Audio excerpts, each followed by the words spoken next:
All right, ladies and gentlemen, welcome to October Red. Look at that cheeky little intro, Craig.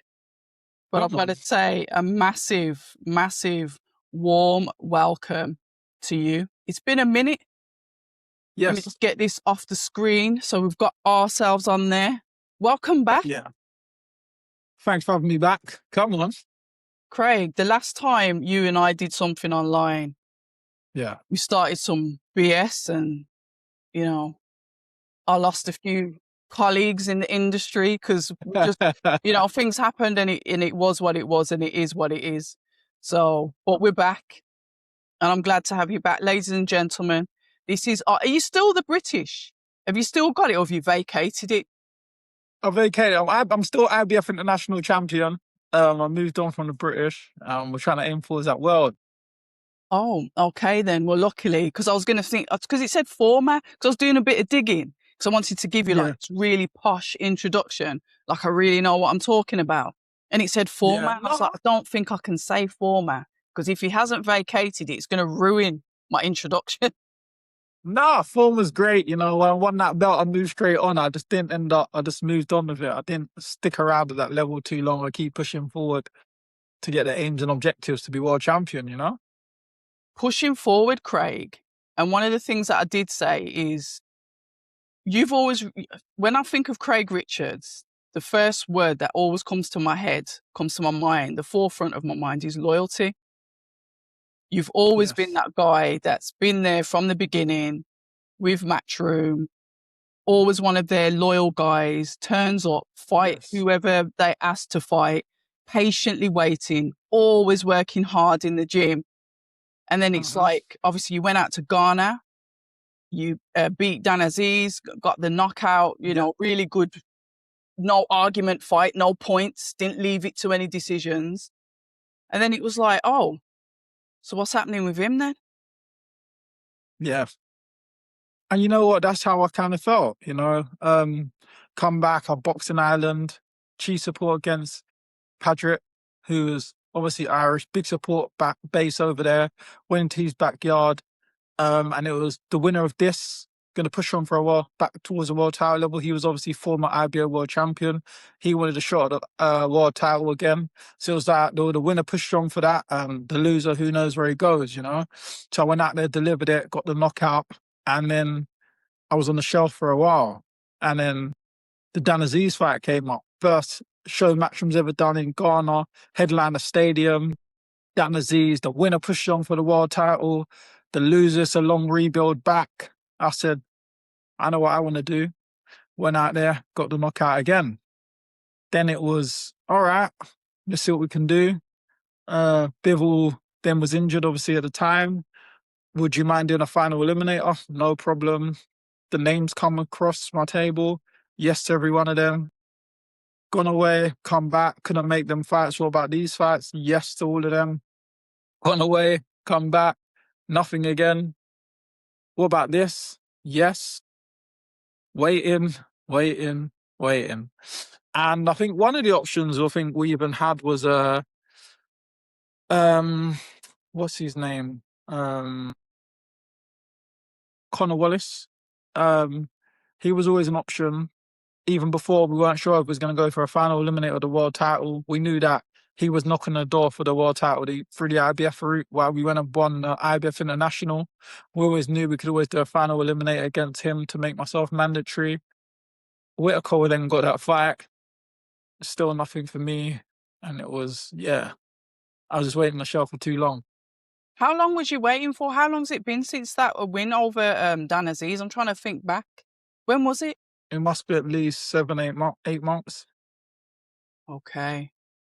Why do you think So why do you think like all of these names, like obviously you was with Matchroom, you've been with them for like 10 years. It's not like you was with them for 5 minutes.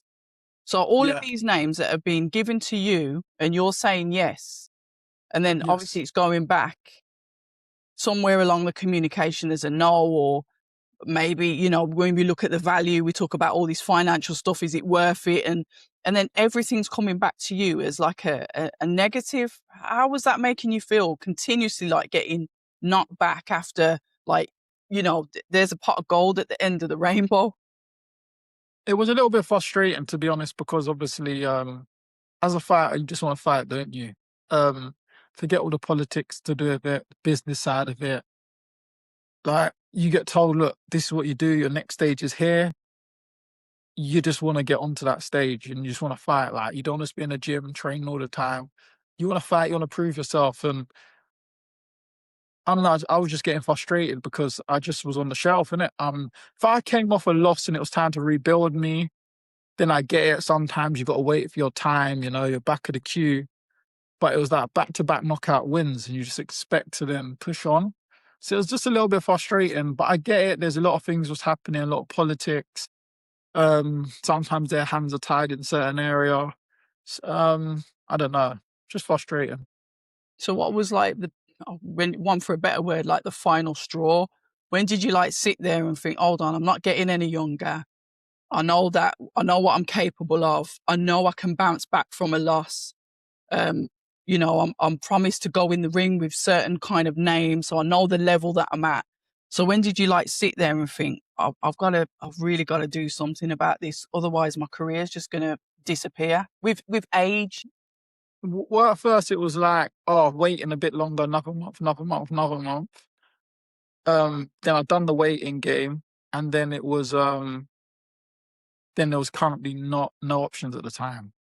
When we got to the point of there was currently no options, that's when I knew I had to go and find something to do, because I'm going to wait a year or 2 years. And it wasn't even, I don't think, sometimes not too personal with myself. If you look at a lot of the landscape of a lot of the Brits right now, they're just not fighting. You know, you look at all the guys in my division, whether it's Callum Smith, who's going to be out for 2 years, or Boatsi, I can't remember the last time he's boxed, but I think I've boxed later than he's boxed. Can't remember the time he's gone out, or Zach maybe Parker Yard, or boxed, yeah. Yard, or Biverweaver, who's the world champion. He is not boxed or been active. And there's a lot of guys with the in the UK now, or with the promoters, just not getting any activity. And it's quite stressful because the only thing you want to do as a boxer is to box. You know, I know there's a lot of politics around it all, but yeah, it's frustrating. And this is what happens when then Zuffa comes in and they say to you, look, if you're on the shelf, we can get you off the shelf and get your activity and we can get the ball rolling. You're going to go, okay, well, then yeah, I need that. I need that. So obviously, however it happens, I know that you're a consummate professional. I know that you have respect for Matchroom. I watched the conversation that you had on Seconds Out recently, so I know that there was potentially matching and there was those discussions that went there. There was no like behind your back, or, you know, you just dipped off to another promoter and said, see you later. So No. when that conversation happened and Zuffa, like, no, go on. Well, Matchroom and I, obviously, you know, we've had a great relationship over the years. We've worked together like a decade. So there would never be any like funny business thingy. It was a straight conversation where they was quite good with us, was good with them. We had a conversation that was like, well, if I can't currently get any work, can I obviously look to get some work somewhere else? And they was like, okay. They was okay with me doing so. So it was a conversation we had and we done it. And then obviously when I then finally had the work, I then did have the conversation, say, look, this is where I'm going to find the work and this is where I'm going to push on. It was like, okay, well, all the best, great. So there wasn't nothing like moving left or right. It was a straightforward procedure, an honest conversation. And obviously I knew that was probably best for me in my career at this stage in my career. I know that you say that it's like not personal and, you know, it's business at the end of the day and everyone's there to make money. Did you feel a way then when it was like, yeah, I know that I'm closing the door on them? So obviously, not like your comfort zone, but something that you've been familiar with for 10 years to say, okay, I'm going to now take a risk, because I might not be getting fights. I might not be out, but there's always a possibility. I feel at home here. Now I'm going to potentially go to a promoter. We saw what happened. I think it was with Gavozdik, He lost the fight, Yeah. lost one fight, close fight, gone. Yeah. It's just the way it is, isn't it? Like, I feel like sometimes, because obviously we build great relationships, anything you do, you know, like if you go to school, if you're at work, you build friendships within that workplace or in that school or in wherever you go, you know, like it's human beings, you interact, you build relationships. And obviously I've built great relationships in Matchroom, regardless of my time being there. But at the same time, you got to remember, ultimately, it's always going to be a business from their side. And also from your side, you've got to then start considering, realizing, well, it's always going to be business on the promoter side. How valuable or not valuable can change over the course of 6 months or 12 months or one fight. You know, you look at fighters like, I don't know, Campbell Hatton, for example. How valuable was he? He was after me and Bivol on my world title shot on like his third or fourth fight. He was the big household name within Matchroom, but he got beat once or twice and it's sorry, you're out. You know, and you see it time and time again with loads of fighters. So although obviously not saying they don't like Campbell Hatton, they probably love Campbell Hatton, they like him, but ultimately outside of the friendship, it was business first. So when you look at your business side of things, if you're not getting any work, you're not getting paid, you're not getting work, then ultimately that doesn't affect the relationship. It just means that I have to go and look for work somewhere. Like I need a job. So it's a decision where it's best for myself. And it puts them under less pressure to try to have to deliver something. Oh, we've got to get something for Craig. I've now gone elsewhere, got the work I needed, a bit of security there, and I can push on in my career. When obviously you made the new partnership, and I think more or less fighters with promoters now, it's more like a, you know, like a partnership, because I see it kind of shifting to where it's the fighters have got potentially more of a choice, more leverage to move around and say, okay, I fancy this. You've got these short-term deals that Zuffa Boxing are offering to fighters. So it still gives you a bit of fluidity rather than potentially, I don't know, a cage where you might feel that you have to stay there because you owe them everything. So they've come to you, they've approached you and they said, all right, your opponent, obviously I know you're not going to say no, but talk to me about Yes. that as your first fight with Zuffa Boxing. I'm terrible with names because I just had it written down. I'm terrible with pronunciations. Don't worry, that pronunciation I'm still struggling with Okay, myself. it's not But, just me then. No, it's not just you. We call him Hot Rods. His nickname is the easiest way to pronounce it. It was a conversation where it was like, do you want a kind of a warm-up or do you mind going straight Oh, in? wow. And I was like, I'm happy to go straight in. I don't mind. Whatever you think's best. At the end of the day, I'm doing a camp. The camp's going to be hard regardless.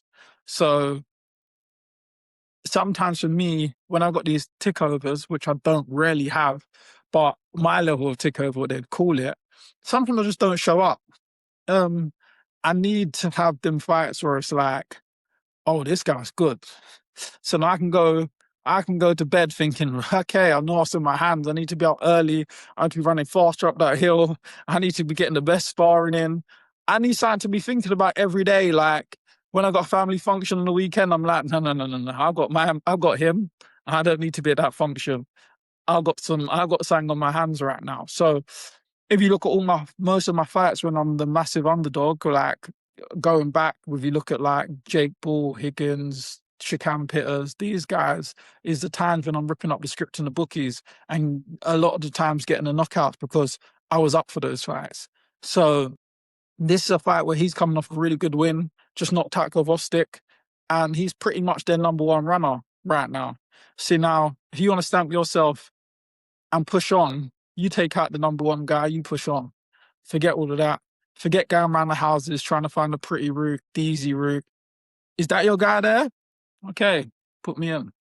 You see, from my career, that's been my mentality. Nothing's gonna change. I ain't gonna turn up today and go, oh no, I don't fancy fighting hard fights anymore. I've been fighting hard fights when I was inexperienced. Now I've got experience and I actually believe in myself, and now I feel like this is the best version of myself. If I ain't beating these guys, how do I look to be world champion if I don't feel like I can beat the guy just before that? Then I'm tricking myself. So it lets everyone else know where I'm at, and it lets me know where I'm at. If I go out there and deliver, get this guy out of there, then what's left for me? Because you just knocked out a former IBO world champion, you knocked out the 4 European, British and Commonwealth champion, and you got to knock out a guy who just knocked out the former world champion. He's knocked out 2 former world champions. There is nothing left after that stage but the world champions. So I go out and deliver that. I think I rest my case to say I'm ready to go. I think you already put yourself in that bracket saying that you're ready to go because you fought Dimitri Bivol early. If you want to Yes. put it like that, you was somebody that goes head first into challenges. It's never been, no one's never sat around and said, nah, Craig don't want to fight him. That's not, you know, when you have certain fighters and you might have your little, I don't know if he really wants to fight him. That's never, ever a conversation that you're in. Never. You're like, oh, is that what it is? That's what time? Yeah. I'm there. You're I'm that there. type of guy. I love fighting. I love that part. Like, for anything that's going to move me forward into what my goals and objectives, I'm never going to duck and dodge anyone, never move left or right, try and take the scenic route. I'm always been kicking the door down, going straight down the middle. If that's something I got to do again, same mentality, nothing changes for me. Happy to do so.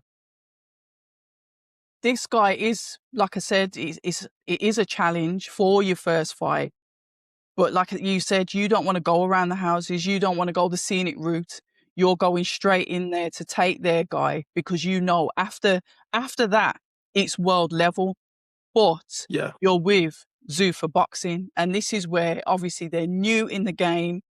They haven't got their hands on the likes of Dimitri Bivol, the likes of Callum Smith, the likes of Artur Beterbiev, because obviously those are, you know, they're contracted elsewhere under promotional companies elsewhere. I understand that obviously Turkey, that has got his hands in every single pie in boxing, could potentially, you could be fighting on, you know, like the ring cards, because they're using Zuffa or the sale of Zuffa. This is like the stepping stone, and then you get to fight on the ring cards. So when you talk about world title strategy, how do you think you're going to get there under the Zuffa? That's the quickest way to ask the question, I guess. Let me ask you a question. Yeah, go on. All the champions in my weight category, on their last few defenses or fights, where have they boxed? On the ring card? They haven't boxed on Matchroom Boxing or Thingy Boxing. They've all boxed on Ring. Who owns Ring? So the guys who own Ring also own Zuffa. So technically they've been boxing on the Zuffa ring cards. So you look at it now, Connor, he wants to fight for the world title. He's with Zuffa. Where's he fighting? Ring. You know, these opportunities all happen on Ring anyway. Whether you're with these promoters or that promoter, when it's time to get to the big stage for the world title, you got to go on the ring cards anyway. So these are the guys who are making the fights happen. See, now, as a fighter, if you're with another promoter, say I'm with Matchroom or with Queensbury or one of these guys, I'm hoping Turkey rings my promoter to ring me to put me on ring. But it's kind of like you're cutting out the middleman. Why not just go right directly to the main man? He's the one who they're waiting for the call from anyway. So he can deliver. I can't argue with that, Craig. I can't argue with that point of view. But you know, the one thing that like is at the back of my mind is it's like winner stays on. That mentality's back in it as I see it. Yeah. With your new promoter, winner stays on. Okay. Then, you know, people are saying that, you know, it's a multi-fight deal. But what if it doesn't go your way? Then what happens? I'm just saying all of the risks that are associated with getting out of that safety net that you might have been stuck in for 2 years and didn't get paid, but you're taking a risk that is, you know, it's feasible.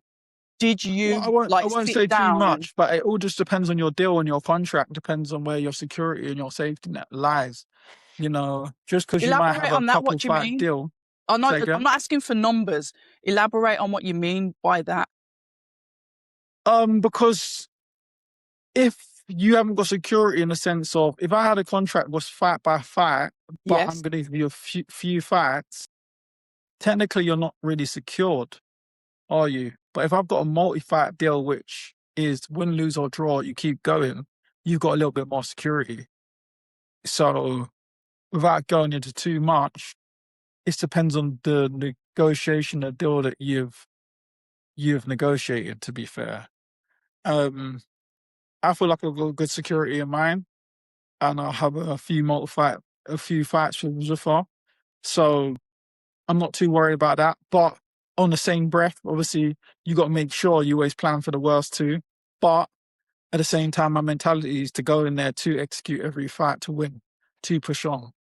So the difference with me and a lot of other fighters, when you talk about security, you look at my last couple of fights, look at the press conferences. This is a must-win fight. All my last few fights is a must-win fight. And I'm going out there and getting the job done now. So whether I'm with Zuffa, Matchroom, whoever, I'm always in must-win fights anyway. So that wouldn't even have changed my situation. I probably got more security here now with Zuffa than I did with the must-win fights in my last couple of fights. Wow, that's a different way of looking at it. And it's good to know that it's like a win, lose or draw. I mean, I spoke to Jack Massey before he fought Chev Clark, which was a great fight. Really enjoyed that fight. But he said the same thing. It's win, lose or draw. Your money's at a certain level. If you lose, you go out and you fight again, it drops. And obviously, if you win, you can push your money back up. He was on a 3-fight deal. I'm Yeah. waiting to see him come back out because I was thinking, yikes, as he lost to Chev and now he might be shelved. But he was like, no, they literally plan your fight dates. So I'm waiting to see what's happening with Jack because I was a bit of a skeptic and thinking, was that all like flavor? But you have to remember, Craig, people like me, Yeah. I'm not privy to what a fight contract looks like between a fighter and a promoter. So Yes. I don't know the intricacies, the fine print that we don't see. So it's like you Yes. get these reassurance, but is it really real? Look, at the end of the day, like everyone, Zuffa's new. So there's always going to be surprises. There's going to be new things to look out for. There's going to be things that we are aware of, not aware of. They like to do things their own way. So everybody's learning the system in some way or another, aren't they? Because we haven't really seen it in the UK for that long. Bournemouth, Ireland, now London. So we haven't done too many shows here. So it's always surprises for everyone finding out what's this new promoter who's came in to take over, what's the pros and cons for our fighters, is it the way forward, are the fighters safe, are they not safe? It's what brings a little bit of excitement back to boxing, something new. But over time we'll tell and everything will be like revealed over time. Like you said, Jack Massey said he's got security in his motor fight deal, and now you're sitting there waiting saying, is that true or is it not? Did they say the truth to him? Did they not? Like, let's see what happens. It's just all part of this new entity. Do you feel like you've been given sometimes I speak to fighters and they change trainer and they're like, I just needed that. I just needed to change. I felt like I was stuck where I was. Do you feel Yeah. like that kind of magic or that kind of that get up and go because you've now, reevaluated your career, you know where you want to go and you feel like I've had that injection that I've been waiting for? Yeah, it's kind of what I needed at the time because obviously I've been in Matchroom a long time. So the business modules, the shows, and everything obviously changes over time with everything. Everything changes, doesn't it? And it's just like a little different from when I maybe boxed 6 years ago there. Now you look at the shows each week, there's a lot of the prospects getting out. A lot of the prospects, not saying prospects, but a lot of the young guys headlining the shows now. Where before it was like you might get like AJ versus someone, Luke Campbell versus someone, Lee Selby versus this guy. You might have Callum Smith's British title fight to open the show of the Matchroom show. Things have changed since then, where you got like maybe the prospect heading for the British, and then you get the undercard, a few new stars coming through. So when I look at my position in that as a contender, You got myself, guys like Joe Cordina, Callum Smith. We're like the last few of the contenders, but we're not really getting out anymore. And I feel like for us to get into the big fights we need, it probably would be put on a ring card against other opponents and stuff. So maybe the stage I'm at in my career is probably best of where I need to push on to. So just different courses for different horses. I just think that's the stage I'm at now, where what will be best for me for my security, activity, and to reach my goals and aspirations. What about sustainability of the business? You know, I'm not asking you to be a spokesperson for Zuffa. I'm asking you to look at it. You're an entrepreneur at the end of the day. You run your own business. You are your own business. So when you look at like risk and stuff, what about the sustainability of the business? Like you said, there's one man that's running it all. That's, you know, when you see Bivol fight, when you see Beterbiev fight, when you see Callum Smith fight, he's the guy that's sorting it out to go on potentially a ring card, a 5v5. That is all there. But have you ever thought, or did you put into your, put to your new promotional company that, hey, how long is this going to last? I feel a bit, is this going to be sustainable? Or is one day someone going to pull the plug and then I'm back with my cap in my hand, back to my old promoter saying, can you put me on a card, please? I don't really think that far, because at the end of the day, there's times where only Matchroom run the game at a period. Before Matchroom run the game, Queensby run the game. And there was always one man running it then, wasn't it? Like when Eddie was running the game for so long. Okay. Did everyone panic when they jumped over? No, like he's running the game. That's the place to be. So if Turkey's running the game now and Zuffa's running it, well, then that's the place to be. You just like you can't overthink the whole business side. Look, there's loads of promoters now. You've got from Zuffa, Matchroom, Queensbury, Boxer, and the list goes on. And you just got to pick where you find suitable for you, who's great for me for business to elevate, and who's going to look after me, and who's got an interest in me, and who have I got an interest in. And when that relationship works, you've just got to move forward. It's like if you've got a partner and you've had them for years and it's all comfortability, but you're not happy. They're not happy, you're not happy, but they're secure. They give you that bit of security because we've been together forever, but none of us are happy. Would you just stay in there and being unhappy because they will accept you? Or you meet someone who now making you happy, the spark kicks off. You've then got to go, all right, this ain't the security, but I feel happy here. If that doesn't work out, then you think about that afterwards, but you don't stop your progressing in life because that might be a safer place, although it might not deliver what I want. And it's kind of like boxing. It's like, yes, I've had a great relationship with Matchroom. Over the years, we've had great times. But we got to the point where it's like, well, you can't see what to do with me. I can't see what's going on with me, and I need to move on. I've bet Zuffa, they're like, we got loads to go for you. We got loads going on for you. We can do this X, Y, and Z for you. Well, that's what I need. This sounds great. This relationship seems like what I need. And you got to just go. And it's as simple as that. And it's like going to your ex and saying, look, it's not you, it's me. Like, no, it's just not working. Do you know how many marriages are built on that? So, yeah, I say all that to say, basically, I don't overthink things. Like, what Zuffa's offering me works for me. And I'll obviously I work for their business module right now. And I feel like it could be a great relationship. And when you talk about overtime, only time will tell. But right now, I feel like I'm in a good place. And I feel like they're delivering exactly what I need. Legacy, money. And now I did a live discussion with Boxing Beats and Rhymes the other day, and this was one of the topics that we were talking about, because I was saying to Beats, like, no one's never like slapped me $1 million and like given me an opportunity. So I'm looking at like lots of us in boxing, not me, because the belts are so wrangle-tangle. I kind of put the belts to one side because I do believe that they are starting to lose their value. Josh, your old opponent, also said to me once, I visited a friend. He was a former world champion. The belt was there and I was gassed. I saw the belt. Yeah, it's a world title belt. And he was like, but no, I've got to go to work every day. So his advice to Josh was get the money. get the bag.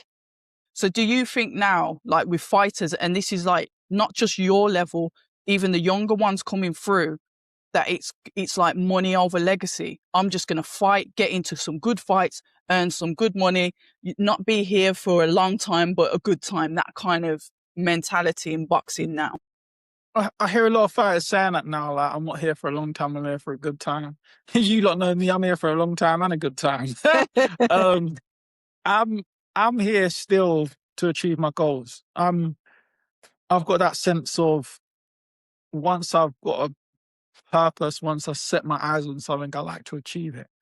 I want to be world champion, and of course, I want to secure myself financially for my generational wealth. So I'm not saying that I'm going to say, no, I don't want no money, I just want the belt. Of course, I want both.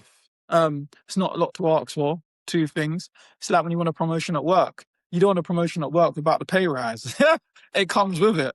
So that's me. I want the promotion at work as in being a world champion and boxing at that level. And obviously you want the money to come with that. As much as I move up, I want the money to keep going. I'm not going to refuse it and say, nah, I've had enough now. As much as you want to give, I'm willing to go. And if the world title's on the line and I get them opportunities, I'm definitely in, because I came in the game wanting to be world champion. You know, when I was an amateur, I never looked at it and thought, I want to be an Olympian, I want to be ABA champion. I didn't want any of that. All I knew is that I need to do my apprenticeship to turn pro to become world champion. And that's my aim and objective, why I came in it. That ain't changed. When you think about Zuffa and the traditional belts, obviously I did a bit of research on the UBOs. Obviously, they wanted to make some amendments to the Ali Act, the amended act that wants to make further amendments to obviously suit the Zuffa belt, introduce the UBOs, which is specific, kind of like the UFC, bring it all in-house.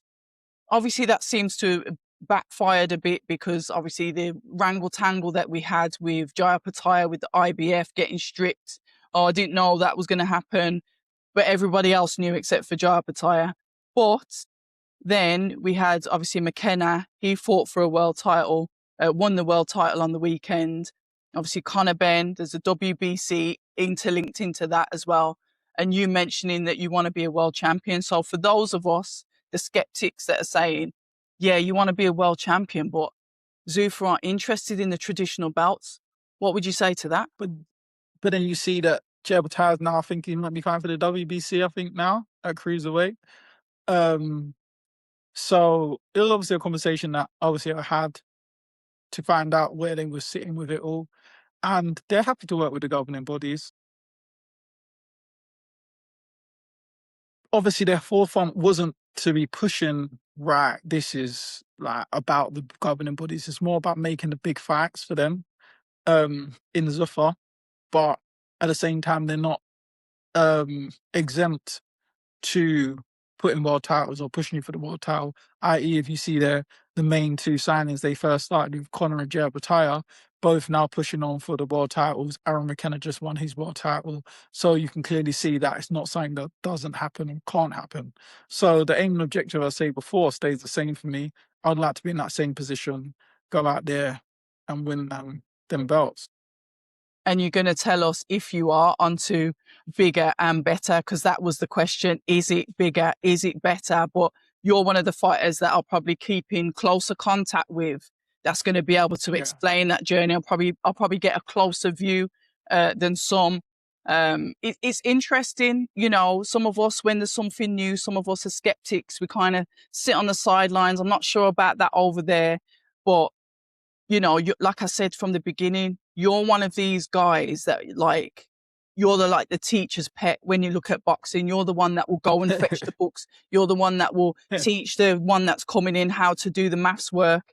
And it felt like you did that for so many years, but your rewards didn't reflect. And this is my opinion, reflect I still the got hard the work tension after bringing the teacher sweets. yeah. Do you know what I mean? You were the best student. You were the well-behaved one. So when, you know, I did hear a little bit of whispers and rumours, and I thought, nah, I'm going to wait. I'm going to see the announcement. And when I did, that's when obviously I said, I've got to reach out to him now, because I know I know that you'll tell me the truth. Yeah. Because you're just that type of person. You're not gonna like flower anything up. You're just gonna, say what it is respectfully. But at Yeah. the end of the day, you've got to look out for yourself. So all I can say is congratulations, all the best. I wish you all the best. I hope you make a lot of money. If the belts and the legacy is still what you want, I hope you get that too. But like you said, belts can't pay your mortgage. No. Yes, I'm saying this. I don't really want to go and say like this guy's better than this guy, that promoter's rubbish, this No. promoter's good. That's not for me, not my kind of character to go and shit on someone else's thingy because I'm not in there no more. So I won't necessarily say, right, this is a lot better than them or they're better than them. Still early days for me. I haven't had my debut yet for them, so it's hard for me to make them sort of judgments. But what I will say is what Zuffa is looking to deliver and what's on the trajectory is the better options for me right now in the stage of my career. They all seem to deliver what I need. So I'm very happy in what is my trajectory and the deal I've got. There's no complaints at all, and I'm very happy with it, and it definitely suits me better for where I'm at right now. No one can't hate on that. Your task is hot rod. I'm not going to ask you for any game plan because that's not fair. Yeah. But like I said, you're going straight into the deep end.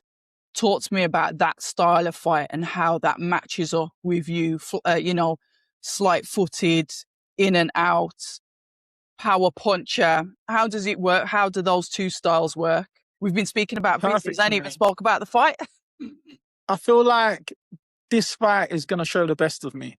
I think you need a good dance partner to do so. Hot Rod's a very good dance partner. He can box. He showed his world level. He can show it from his last fight and other fights that he can punch. He can stick in there with the best of them. I want to show what I believe that I'm elite and I haven't showed it yet. I feel like this is a fight to show, oh, we've been sleeping on this guy. He's better than we thought. I want to show why I keep saying to people I'm now coming into the very best version of myself. I'm seeing it week in, week out in the gym. Don't want to just show it in the gym. Need to show it on the night. Need a good dance partner to show it. This is the time, September the 26th. We're going to see what time it is. So you're making me feel excited at the Cocker Bosh. Co-main. Craig shouted at me earlier today because I put the undercard. He went, "Oi, it's co-main actually." So I've got that in my DMs. Sorry. You know what it is? You just think main one and then everyone else is the undercard. Sorry, it's a co-main. No, you got the main, the co-main, sorry, and then the TV card. Listen, then the prelims. I can be put in my place by an experienced fighter. I ain't going to argue back. I was wrong. But it's exciting. I'm really excited for you. I'm grateful as well for your time, as per usual. No. I mean, like I said, the last time... I only just missed out my sleep, but it's all right. No, I'm joking. I'm joking. I know, because you like a maniac. You train like twice a day, and then sometimes you have like a little nap. And because obviously it's a full-time job, and you have your siesta, and then you go back training again, don't you? Yeah, so I missed my siesta. Didn't last too long this afternoon because my session had a long morning and a long afternoon, so I didn't get that siesta nap I wanted. So when I got back in, it was meant to be the finish off the siesta, but I had you, and I said, you know what? You know me, I'm a man of my word. Let's get this done. Then I'll get my siesta nap. I would have been heartbroken. I would have been heartbroken if you didn't come, but you did. You were here. You know me. I won't say something if I can't. I'll only say it if I'm going to commit and I'm going to do it. I won't sell any dreams. We love it. Listen, ladies and gentlemen, please get behind Craig Richards, one of our British